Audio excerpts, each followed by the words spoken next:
जो बात स्टूडियो में कही जा रही है उस समझौते का जिक्र हो रहा है, जिसके बारे में थोड़ी देर पहले भी मैंने आपसे बात की थी कि समझौता हुआ था दोनों पक्षों में। देखिए, अगर कोई चीज फ्रॉड से की जाए तो उसकी कोई लीगल वैल्यू नहीं होती है। जो इस केस के इंपॉर्टेंट फैक्ट्स हैं वो ये है कि श्री कृष्ण जन्मभूमि ट्रस्ट यहाँ का एब्सोल्यूट ओनर है और जो समझौता किया वो श्री कृष्ण जन्मभूमि सेवा संघ ने किया। मैं आपको कुछ हिस्टोरिकल फैक्ट्स बताना चाहता हूँ सुचरिता जी। 1670 में औरंगजेब ने यहाँ पे मंदिर तोड़ने का फरमान जारी किया था जो मजलिस आलमगीरी में मेंशन्ड है। 1770 में मराठाओं ने जगह को जीता था। 1803 में British company east India company ने जगह को अपने कब्जे में लिया और 1815 में एक ऑक्शन हुआ और उस ऑक्शन को राजा पट्नीमल बनारस के जो राजा थे उन्होंने पूरी 13.37 एकड़ जमीन ऑक्शन में खरीद ली।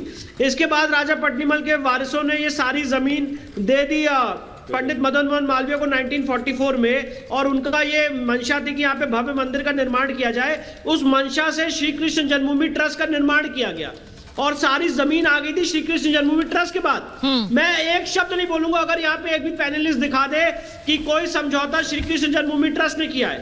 जो समझौता किया है श्री कृष्ण जन्मभूमि सेवा संघ ने किया है, श्री कृष्ण जन्मभूमि ट्रस्ट ने कोई समझौता नहीं किया है। ये तो वैसे ही हुआ कि अगर आज राम मंदिर बन रहा है, मैं यहाँ पे एक फर्जी संस्था बना के राम मंदिर की संपत्ति से समझौता कर लूं, तो मैं सवाल पूछना चाहता हूं, क्या वो समझौता वैलिड होगा? एक ही जवाब हो सकता है, ऐसा समझौता वैलिड नहीं हो सकता है। और सुप्रीम कोर्ट के एक नहीं 20 जजमेंट्स हैं डायरेक्टली ऑन द पॉइंट कि अगर कोई चीज फ्रॉड से ऑब्टेन की गई है तो उसको कभी भी चैलेंज किया जा सकता है।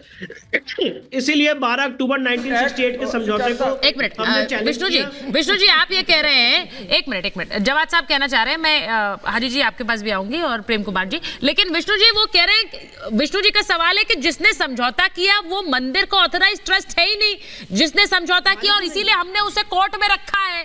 जवाद साहब वो सीधा क्वेश्चन, आप कोई सीधा क्वेश्चन मैं सीधा क्वेश्चन इसलिए पूछना चाह रहा हूं कि 1991 का प्लेसेस ऑफ वर्शिप एक्ट तो बेसिक स्ट्रक्चर का हिस्सा है, ये कहा गया है, तो आप क्या करेंगे? उस चीज को चेंज कर देंगे?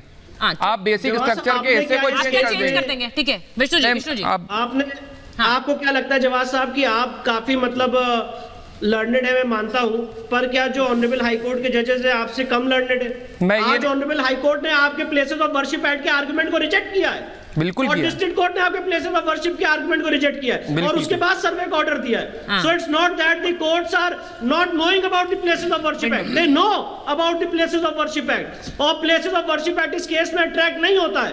नहीं वो प्लेसेस ऑफ वर्शिप एक्ट धार्मिक स्वरूप तय करने की आजादी देता है। अगर मैं किसी मस्जिद में घुस के मूर्ति रख दूं तो क्या मस्जिद का धार्मिक स्वरूप बदल जाएगा?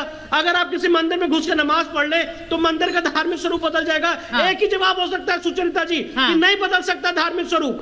धार्मिक स्वरूप तय करने की ये बहुत आपने हिंदुस्तान में ऐसा कोई केस नहीं देखा होगा जहां पे टाइटल किसी के पास है और कब्जा किसी और के पास है। जरा इनसे पूछ लीजिए कि क्या ये प्रॉपर्टी वक्फ हुई है? वक्फ का डॉक्यूमेंट दिखाएं जवाद साहब, कब शाहिद का मस्जिद को वक्फ घोषित किया गया? दिखाएं। वो वक्फ का डॉक्यूमेंट बोल रहे हैं। एक मिनट